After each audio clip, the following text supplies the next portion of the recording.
राधे कृष्ण आप सभी को।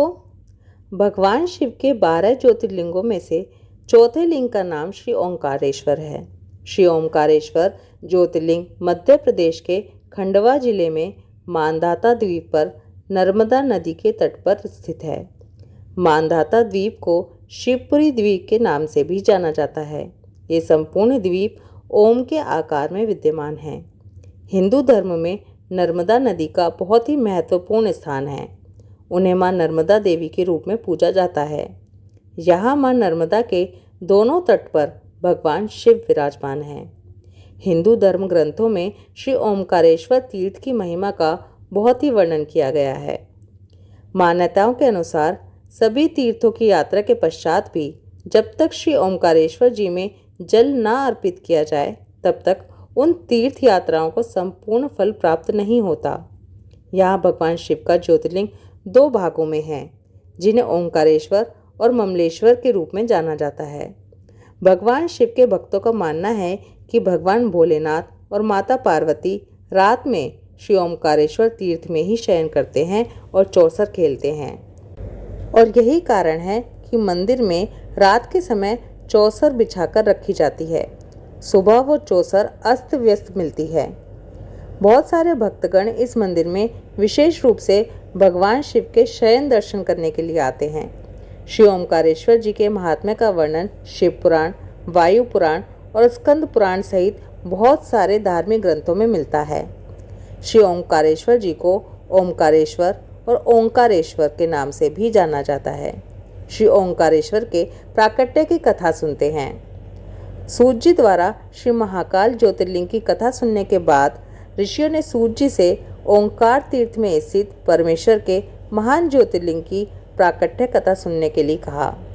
सूत जी ऋषिगणों से बोले, हे ऋषिजनों, श्री ओंकारेश्वर तीर्थ में स्थित ज्योतिर्लिंग के उद्भव का वर्णन ध्यान से सुनो।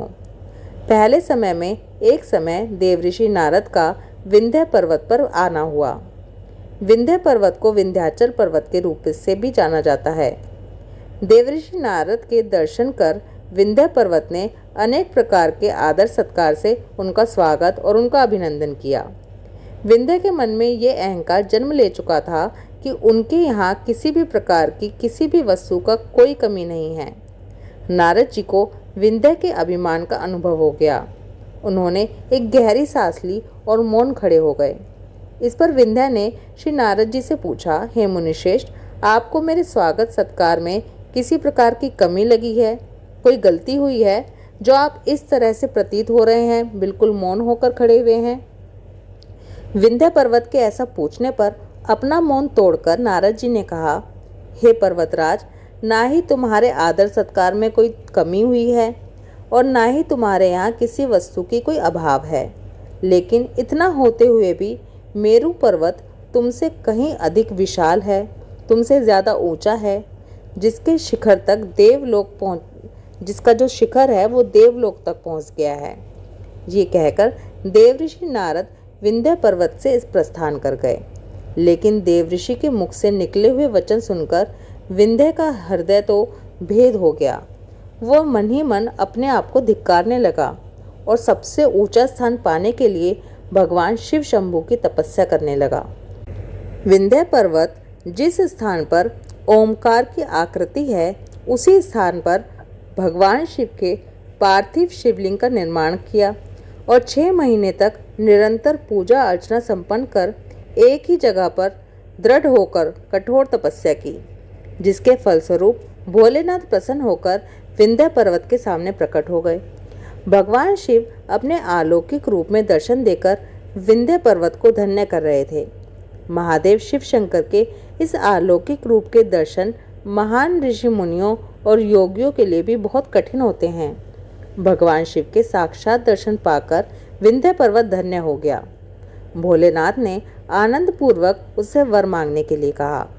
विंध्य पर्वत ने कैलाशपति शिव से अभिष्ट बुद्धि का वरदान मांगा, जिसके फलस्वरूप भगवान शिव ने विंध्य को अपनी इच्छा अनुसार किसी भी कार्य में सफल होने का वरदान दे दिया। इसके बाद उसी स्थान पर विभिन्न देवताओं और ऋषियों का आगमन हुआ और वो सभी भगवान शिव से विंध्य पर्वत पर ही विराजमान होकर अनुरोध करने लगे कि आप अब विंध्य पर्वत पर ही विराजमान हो जाएं। देवगणों और ऋषिजनों की प्रार्थना से प्रसन्न होकर भगवान शिव ने उसी स्थान पर अवस्थित होने का निश्चय किया और उसी क्षण वहां पर स्थित ओमकार ज्योतिर्लिंग 2 भागों में विभक्त हो गया, जिसमें से एक भाग ओंकारेश्वर के रूप में प्रतिष्ठित हुआ और दूसरा भाग पार्थिव शिवलिंग में ज्योति के रूप में समाहित हो गया, जो परमेश्वर या ममलेश्वर ज्योतिर्लिंग के रूप में संपूर्ण जगत में विख्यात हुआ। ये दोनों ओंकारेश्वर और परमेश्वर ज्योतिर्लिंग समस्त मनोकामनाओं की पूर्ति करने वाले हैं। वहां उपस्थित सभी देवताओं और ऋषियों ने दोनों ज्योतिर्लिंगों की पूर्ण विधि विधान से पूजा अर्चना की तथा भूत भावन भगवान भोलेनाथ को प्रसन्न करके अनेक प्रकार के वरदान प्राप्त किए। पूजन संपन्न होने के बाद समस्त देवगण अपने अपने लोकों को लौट गए और विंध्य पर्वत भी समस्त प्रकार के द्वेष, दंड और मानसिक परितापों से मुक्त होकर आनंदित रहने लगा। इस प्रकार भगवान शिव का पूर्ण भक्ति भाव से पूजन करने वाला जन्म मृत्यु के चक्र से मुक्त होकर परम गति को पा लेता है। ये ओमकारेश्वर ज्योतिर्लिंग की उत्पत्ति की कथा समाप्त होती है। ओम नमः शिवाय।